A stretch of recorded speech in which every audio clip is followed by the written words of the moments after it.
Come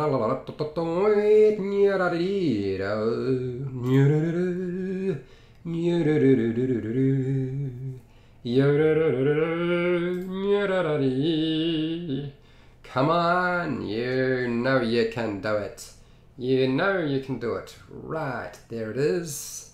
Is it working? I think it is. It looks like it's working fine actually, which is good news. Okay, cool. It's working well. I'm going to ditch this. I don't need the earplug, so I can tell the sound is coming through fine, which is good news. Happy about that. That's a plus. So we're going to start in about a minute's time. I think we're pretty much on the clock here. Just about hit the 3 o'clock or 3 p.m. Listed time for this stream, and we'll get started in a second. And yes, we are going to be talking about Mordenkainen's Tome of Foes. Not as in tomb, not with a B, with an E. Tome of Foes. Okay, it is action time, so we will get started. I am going to probably go through this pretty quickly.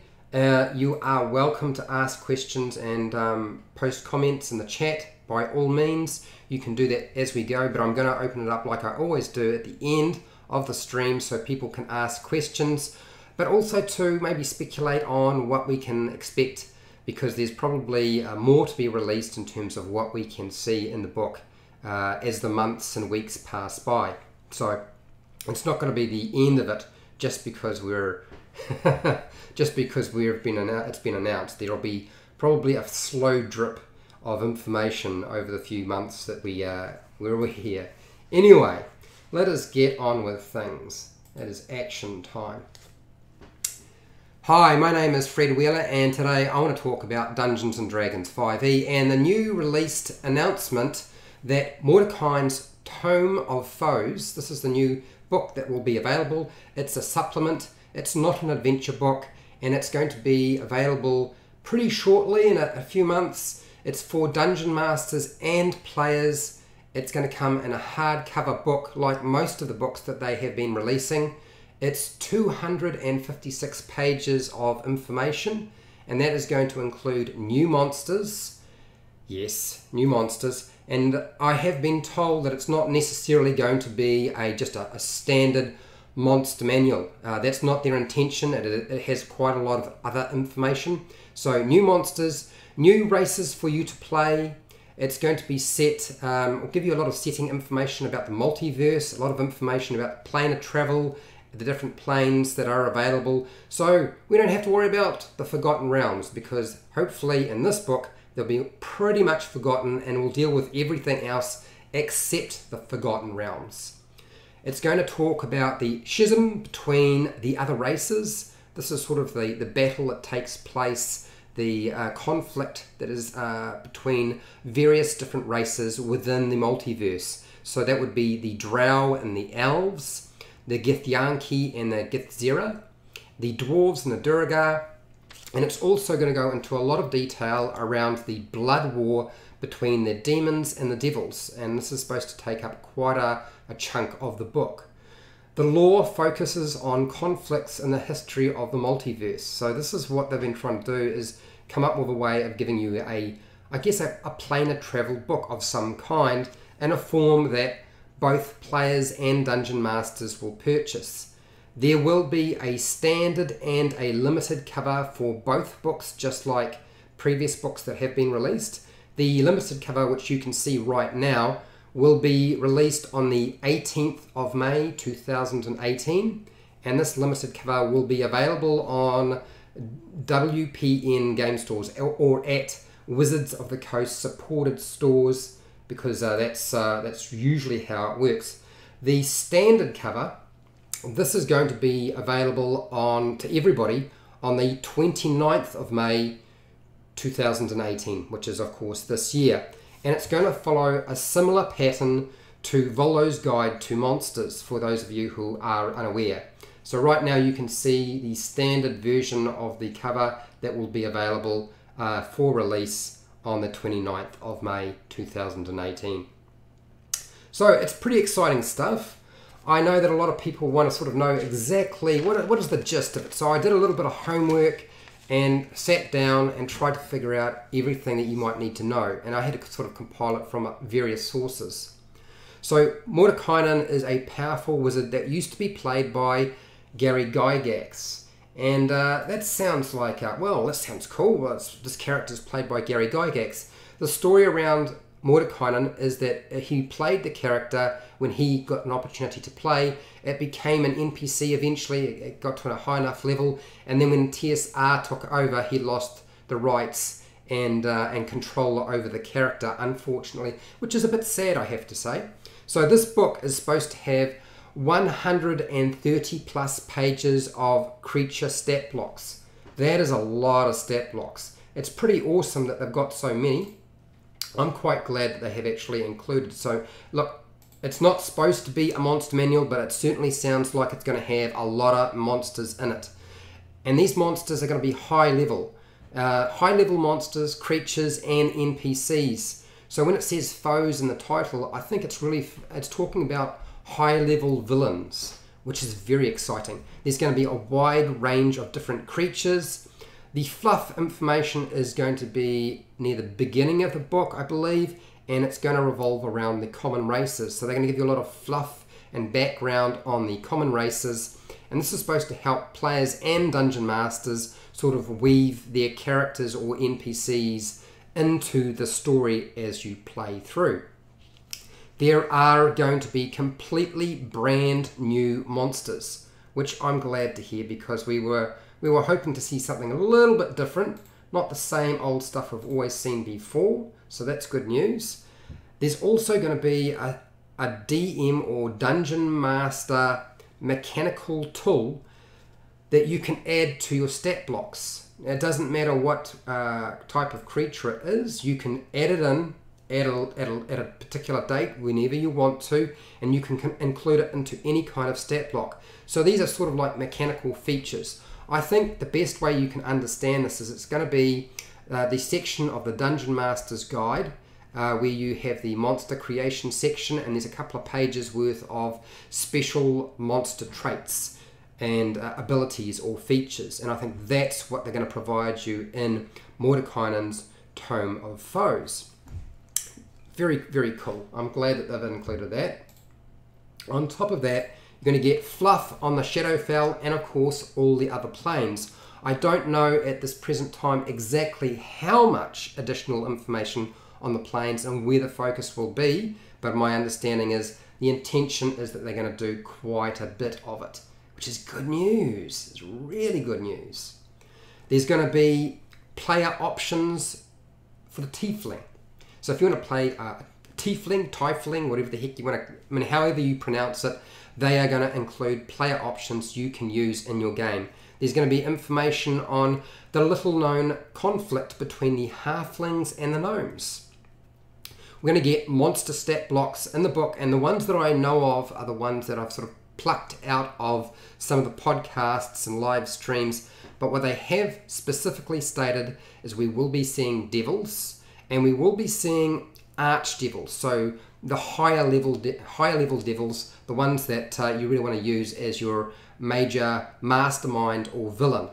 Clockwork creatures, another one that's supposed to be coming up. Clockwork creatures are apparently it's one of his favourites. I didn't know that Jeremy Crawford loved clockwork creatures, but that is also going to be included. We're also going to see things like the Elder Elementals. So we have low-level elemental creatures. We're going to see some higher-level elemental creatures, the Elder ones. The Leviathan, which is awesome. I always liked the Kraken, so a Leviathan sounds awesome to me. The Yogoloths. There's supposed to be a selection or some sub-races to the Yogoloths. So we're going to see some Yogoloths. And I do remember some mention about Morlark? Morlark is a devil, and it's supposed to appear like one of the idols from the Advanced Dungeons and Dragons books. There's supposed to be an idol that comes to life, and they talk about this particular statue. The the appearance of that statue is what's based Morlach on, or Moloch. Loth. There's going to be some lore and discussion around Loth and the relationship with the Drow. There's going to be a lot of player race options, and they did talk specifically about elves, and that's sea elves, the Eladrin, and the Shadowkai. This book, to me, looks like it is a Dungeon Master's book, primarily with some player stuff in there. It looks like it's probably going to be set up, because we won't be seeing another adventure for quite a long time. I believe it's set up so that you can, as a Dungeon Master, take it and create your own adventures. That's what I suspect is going to actually take place. You might have noticed in Volo's Guide to Monsters, at the very beginning there's a lot of fluff and there's a lot of lore and information, and that provides you with a map for just about each major antagonist or monster, a monster lair. And I believe that's probably what they're going to probably do again in this book, so that you have a map and information, and then you can sort of build your own adventure around that location. They won't be providing you with a story, although that might be taking place. So that's what I'm speculating in terms of what's likely to happen. But we're going to find out a lot more, because as the months pass and the weeks pass, I would expect to see almost every day a lot of updates on D&D Beyond. That's the YouTube channel D&D Beyond, from Mike Mills, Jeremy Crawford, and anybody else they can find, just talking about the book. It was highly successful, the way that they set up Xanathar's Guide to Everything, and the fact that they did so many reviews over just weeks and weeks and months leading up to its sale. It's a really smart move. I would imagine the reason for doing something like that is because, one, it allows them to keep people interested. It slowly releases the information so that people know what's actually in the book before it's released, so they're more likely to purchase it. My understanding is that Xanathar's Guide to Everything sold extremely well, and the pre-orders on Mordenkainen's Tome of Foes is just going through the roof. So a lot of people want this book. So that's pretty much it. I don't want to really say anything else. I think that's the gist of it. We'll sign out and we'll do some questions and answers. So if you found this video helpful or informative, please share and like the video. If you're not already subscribed, then hit that subscribe button.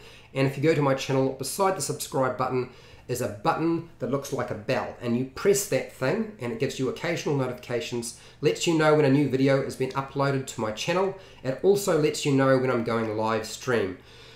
And that might be helpful, since I go live stream quite a lot. Now, if you want to support my channel, you certainly can. You can just watch my videos. It's a great way of supporting my channel. I get a bit of ad revenue from that. I don't do Patreon, but I do have down in the description some affiliate links. And you can go and pre-order Mordenkainen's Tome of Foes from Amazon. There's an Amazon affiliate link. I get a small commission. You pay exactly the same price. Everybody wins. So it's cool. And if you want to ask questions, I'm going to start answering those questions in the live chat now. So start posting up your questions. If you're not part of the live stream and you have questions, or not so much just questions, but things you would like to see in the book, or things you suspect will be coming up or available in the book, then this is a good time to do that after the live stream, down in the comments if you're not part of the live stream. And hey, that's it. So till next time. Keep rolling those 20s. Okay. All right. So I'm here. So I want to have a sort of a quick talk. First, let's talk to, what have we got here? Charlie, what do you got here? I apologize, I joined late. Are we aware of any new classes? My understanding is there's not been any talk about any new classes, Charlie. It's just been races. I would imagine that there will probably be, it's Mordenkainen, who's a powerful wizard. I would suspect we might see a dribbling of new spells, probably with the name Mordenkainen tied into them. I do believe they tried to pick up as many of the well-known Mordenkainen spells in the player's handbook, but I think this would be the right time to drop a couple of spells that you can cast that Mordenkainen might have used in the past that have his name tied to it. As for class features, I don't think that's likely. There's been no talk of any kind of feats. There's been no talk of a subclass. There's really only been talk of new races, primarily sub-races like the elves. Most of the stuff is coming from Unearthed Arcana. In fact, almost all of it you will have seen through Unearthed Arcana at some point. And my understanding is that a good chunk of that information is actually taken from, I believe it's around October or August, when they released a whole lot of information on races, particularly elves, and a whole bunch of other things. And that content that they've play tested is probably going to make its way into the book.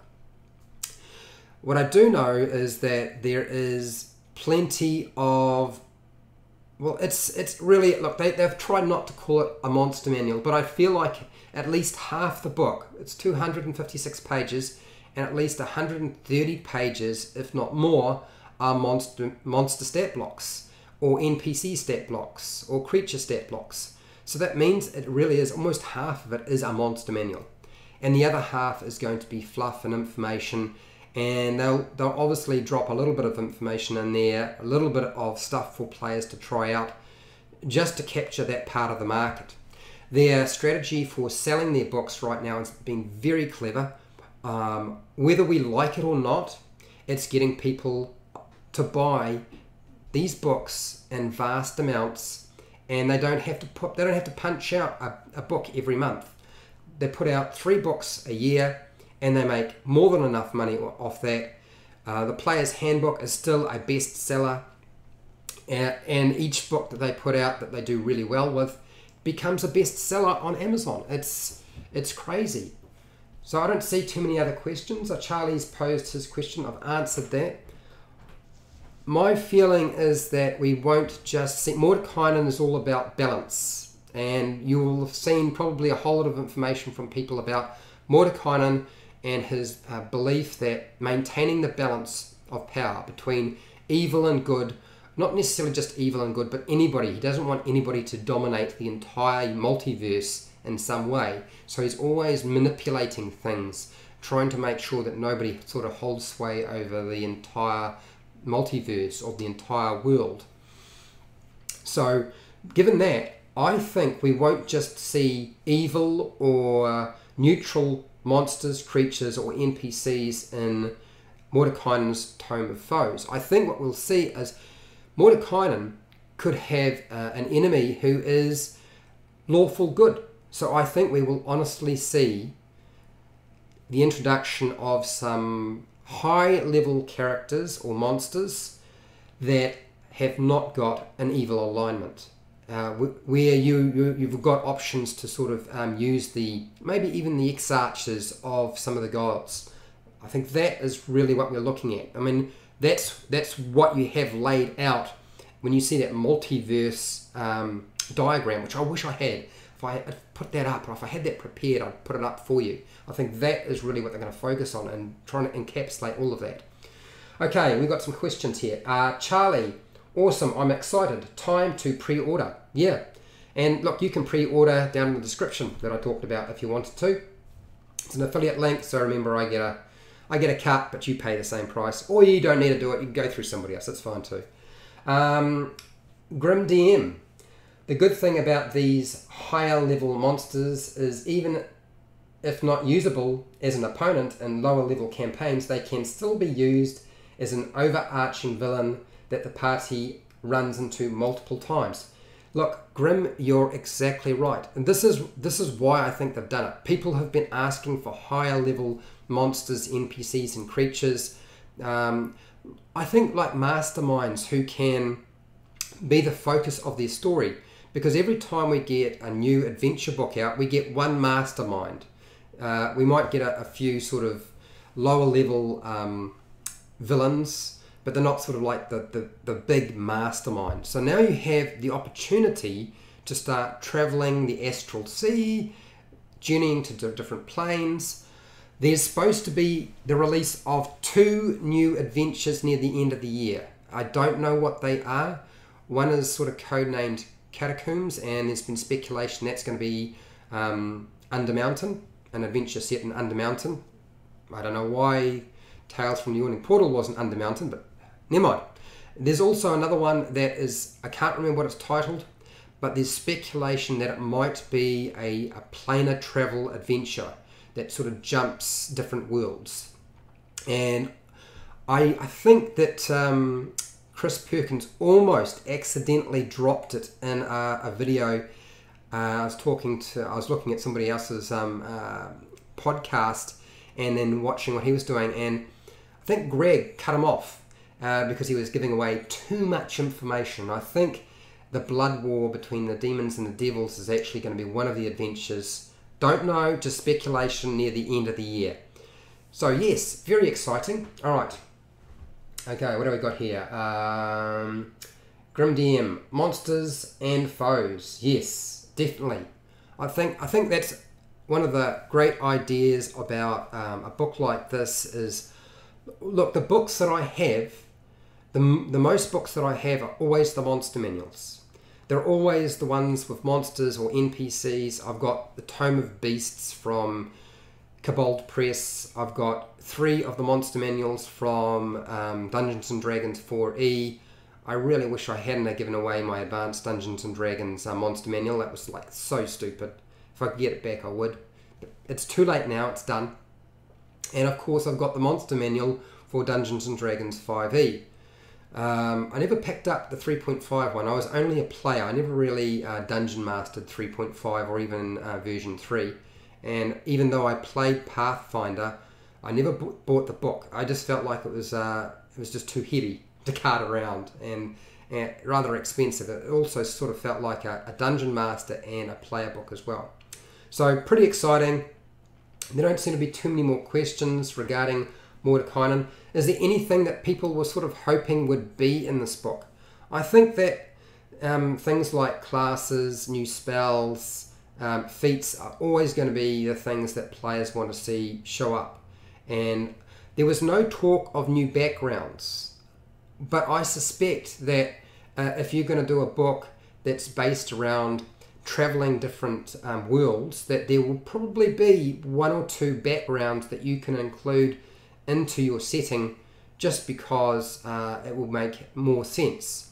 So whether that be like something like an astral sea pirate or a planar traveler of some kind, somebody who jumps world, the Horizon Walker, the Ranger Horizon Walker, for example, is maybe they'll tie that concept into a background that players can pick up. Okay, what do we got here? Grim DM. I've heard people wanting info on the other campaign settings. Yeah, I don't think that's going to be... I think what they're going to get is they're going to get the basic planes, the different planes of... So the Shadowfell was definitely talked about, which means we're probably going to get some information on Fae, on the Feywild. I think we had a little bit of Feywild information in Volo's Guide to Everything, so they might not sort of go into that too much. But I would imagine the elemental chaos will definitely be talked about. Obviously, the realms that... I wouldn't imagine they'll go into a huge amount of information on the Abyss, because that's one of the planes of travel, or on but you know, who knows? Because Out of the Abyss covered demons, and I think they'll talk more about the Devil's realm. So that's probably more likely, like, you know, the 9 Hells, which is... It would be good to get some more information on that. I mean, I know from my previous books there isn't enough information to fill things out without scouring the internet for additional information, so that would be helpful too. Celestia, I would imagine it would be maybe a bit of information about the planes, the outer planes, like Celestia and so forth. Yeah. Okay, Sigil. I would imagine, is it Sigil or Sigil? I think it's Sigil. I think they're definitely going to probably have that as a feature in the book as well. I think that would be a no-brainer. It's sort of like the hub, whether you know, for all travel. You know, everybody wants to go to Sigil. Seeing a Sigil as Planescape, and Mordenkainen is from Greyhawk. Yeah, I don't think we're going to see Greyhawk information. Mordenkainen, there might be information on Greyhawk, but I think that's too wide a realm. I think that this book is going to be more targeted at Mordenkainen and his travelling around the multiverse. I think they honestly wanted to create a book that was about the multiverse, the different monsters, the different antagonists, and the different things and conflicts, and the different sorts of stories you could tell in the multiverse and the different planes. I don't think Greyhawk will be the focus. I could be wrong, it's just speculation. I do know that there is a lot of people who would like to see Greyhawk as a setting, but I don't think we'll see Greyhawk as a setting unless they have a particular adventure that's tied to that particular setting. And we've seen it happen. The Curse of Strahd talked about Barovia. So it is possible, but I don't think that they'll focus on Greyhawk, unfortunately. I'm just going to grab a drink of water.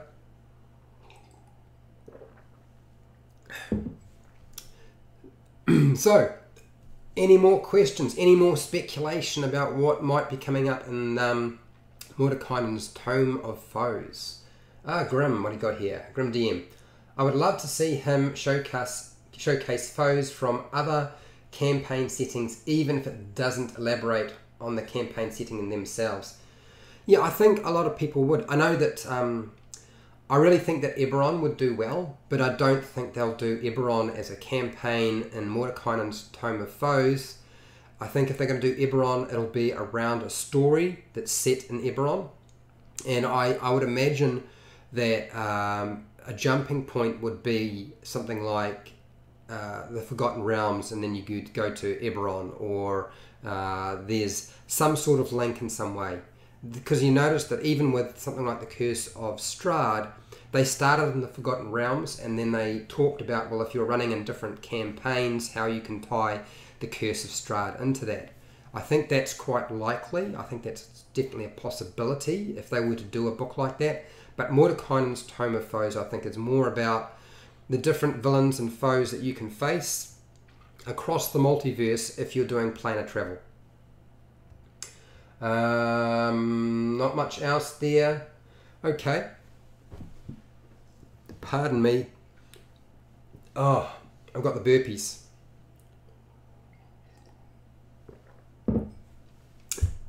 So I'm going to cut it off there. There's no more discussion that people want to take, no more questions that people want to ask, no more speculation about things they would like to see. That's cool. Look, as I said, the chances are after this video, it is probably going to wind up be followed up by another D&D Beyond video with either Mike Mills or Jeremy Crawford talking about this particular new book. So it's a long way off. May is a fair chunk of time to wait, I guess. But then Xanathar's Guide to Everything only came out, what, a couple of months ago? So I suppose that's not so bad. But you are going from May almost to, is it August or October before the next release of another book? So it's going to be a lot. It's almost a six months worth of waiting. Maybe 5-6 months, something like that. So it's a long time. I'm probably not going to pick up the limited edition cover. I usually go with the standard cover myself. Out of the two covers which you can see just beside me, the top one is the limited edition and the bottom one is the standard version. I actually prefer the standard version. I just like the bright colours rather than the themed, you know, most of these limited edition books are the covers themselves. Specifically, they're a bit weird. They don't quite sort of fit my collection, and truthfully, I haven't liked them that much. I know they're going to be worth heaps later on because they're only putting out so many, but I still think that the standard cover looks pretty awesome. And the actual, if you look at the cover, which I will I'll pull up and show in a bit more detail if I can. I believe I do have a scene of that. One of the things I did notice about it is it's pretty clear that it's the mechanisms and the goings on of the multiverse that they're focusing on. So I'll just pull up that image. It should be coming up in a second, so you can see it a bit bigger. Charlie, what do you got here? I got to have the regular covers just to match my bookshelf. Yeah, I kind of feel the same way. But look, you should be able to see the part of the cover. It's not quite all of it. There's a little bit of stuff missing because the banner itself is quite long and I can't fit it on here completely. But you can see the cogs and the wheels, and Mordenkainen in the middle is the focus. And I'm not entirely sure what the different symbols are that are laid out around him, but I think it's to represent that we were probably going to see something like Mechanus, Modrons. I would imagine we're going to come across some information on Modrons and the details around Mechanus. Which is exciting because I'm actually running a campaign right now that is focusing on the players. They have a base, and it's a flying pocket watch that orbits the world of Cerebus, and it's from Mechanus, and they have little helpers, Modrons, who are lost, can't get home. So I would imagine seeing the world of the Modron definitely being one of the things that are discussed in Mordenkainen's Tome of Foes. Only speculation, but I think that's definitely likely, just because of the actual front image picture, because of all the cogs and wheels that are turning. The different symbols I'm not completely familiar with, but I do feel like that sort of means that we're going to be seeing lots of different planar worlds discussed. If you have a look, you'll notice there's a little picture of him doing some magic sort of in the top right corner, and I feel like that is going to sort of give you an idea of the different ways that he reacts to the different threats and the different antagonists and the different conflicts. So we're probably going to get little comments like we saw with Volo's Guide to Monsters and Xanathar's Guide to Everything from Mordenkainen. I would imagine there will be little snippets of information that he drops in terms of his view of how things went. So yeah, very exciting. I'm going to just bring back my face so that you know that I do exist. There we go. Alright, so unless there's any more questions, look, this live stream will go public in about half an hour to an hour. It takes about that long time for YouTube to actually put it up, and then I'll make sure it's all tagged. I'll make sure I put a little piece in the description so you know where to click on, so you don't have to sort of wade through the beginning as I set up and blab about nothing in particular. Also today, it's New Zealand, it's Friday in New Zealand, and that means Dungeons and Dragons. This is Friday night Dungeons and Dragons for me. That means my home group are getting together and we're going to play Dungeons and Dragons. We're playing Storm King's Thunder, and I'm dungeon mastering because my friend isn't able to continue doing it. And that means that you'll get to hear me and maybe see me, who knows, hear me dungeon mastering. They've gone a fair way through. They're getting, I would say, maybe 2/3 of the way through the adventure itself. So they're about 8th level now. And we're dealing with the the Oracle. I think the last thing we dealt with last week was the Oracle. Very, very amusing.